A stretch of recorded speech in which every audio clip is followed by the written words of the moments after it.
আসসালামু আলাইকুম। আশা করি সকলে ভালো আছেন। তো আপনারা জানেন যে ১ জানুয়ারি ২০২৫ চট্টগ্রাম বিশ্ববিদ্যালয়ের আবেদন শুরু হবে। তো এই আবেদন সম্পর্কিত কথাবার্তা বলবো এবং সতর্কতা সম্পর্কে বলবো।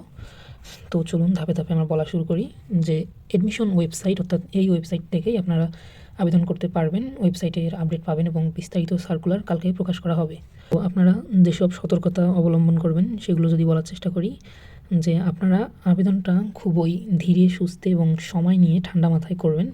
কারণ আবেদনটা একবার ভুল হলে পরবর্তীতে সংশোধনের জন্য আপনাকে প্রতিবার ৩০০ টাকা করে পেমেন্ট করতে হবে সংশোধনের জন্য। চট্টগ্রাম এই ব্যবস্থাটা চালু রাখছে এবং আমরা দেখেছি যে মেডিকেলে যদি কোনো কিছু ভুল হতো তাহলে সেটা আবার অ্যাপ্লাই করা লাগতো। চট্টগ্রামে সেটা করা লাগতেছে না এবং ৩০০ টাকা পেমেন্ট করে সংশোধিত করা। ১লা মার্চ ২০২৪ ইউনিটের ভর্তি পরীক্ষা এবং ৮ই মার্চ মানবিকের ভর্তি পরীক্ষা।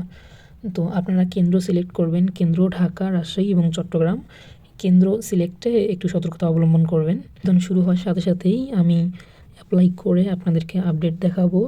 শুরু হওয়ার সাথে সাথে ১১টার দিকে শুরু হবে। তো ১১টা থেকে ১২টার মধ্যে ওয়েবসাইট হয়তো বিজি থাকতে পারে এবং কাজ নাও করতে পারে। তো এই সময় আবেদন করার দরকার নেই। আপনারা ২-৩ ঘন্টা পর আবেদন করবেন। আশা করি এভাবে আবেদন করলে আপনারা আপনাদের পূর্ণাঙ্গ আবেদনটা করতে পারবেন। আর আমি আবেদনের ভিডিও, পিকচার রিসাইজ এসব নিয়ে কালকে একদম পূর্ণাঙ্গ দেখাবো। তো আমার চ্যানেলটা সাবস্ক্রাইব করে সাথেই থাকতে পারেন। ধন্যবাদ সবাইকে।